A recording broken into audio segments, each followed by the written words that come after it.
Welcome to episode 8 of the weekly CX Catch Up, where we deliver late news with the latest insights.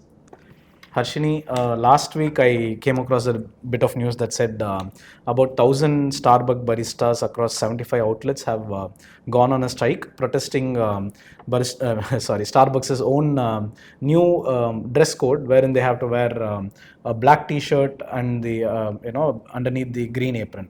So Starbucks right now, it says that the number of people who are protesting this is it's just a mere 1% of the entire workforce, so they're not really impacted by it. But from the point of view of the employees, they are saying that there are much bigger CX problems to fix, and Starbucks is focusing on the wrong problems. So they're saying like if a customer is going to take has to wait in the line for 30 minutes just for a latte, how does it matter what color dress the barista wears? So the employees are not very happy. I mean, like I said, it's a meager fraction of the workforce, but this seems to have caused unrest among them. So I actually see both the sides of the table here. Number one being, first let me talk about the brand experience here. I understand the reason why Starbucks is for uniform across all of their baristas, because at the end of the day, it's the small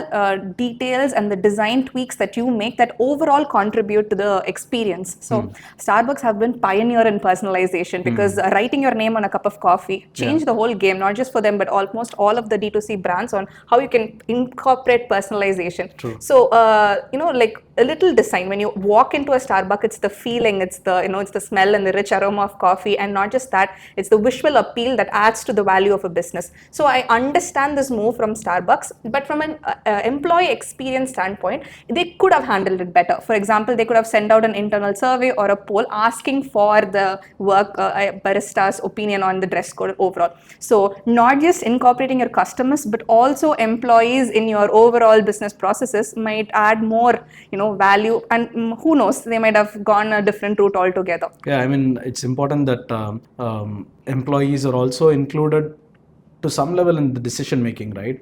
Because it's going to affect them directly. So yeah, and speaking of things that affect employees directly, we obviously have the AI angle to this.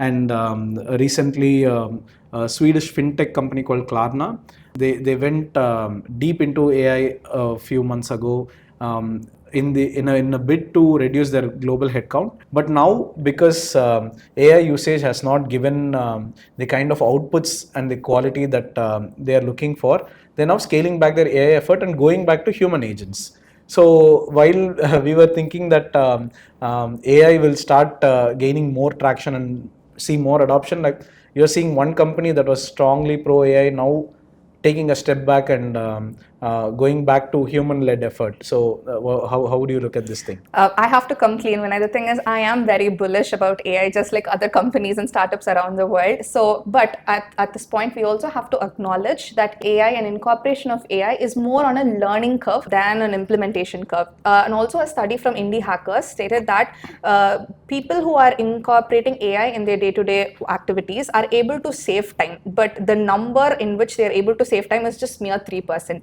And what happened to this 3% of save time? It goes back again into overlooking AI processes and other AI tools. So at the end of the day, we are still learning how to incorporate AI overall. So I understand why they want a hybrid mix of both human agents and AI agents. Yeah, so like the conversation has been steering off late, organizations have to realize and recognize the fact that AI is there to enhance human effort, and it's not going to replace them completely. So like you rightly said, we are still in the learning curve and not in the implementation curve, and I think there's still more time to see a widespread adoption.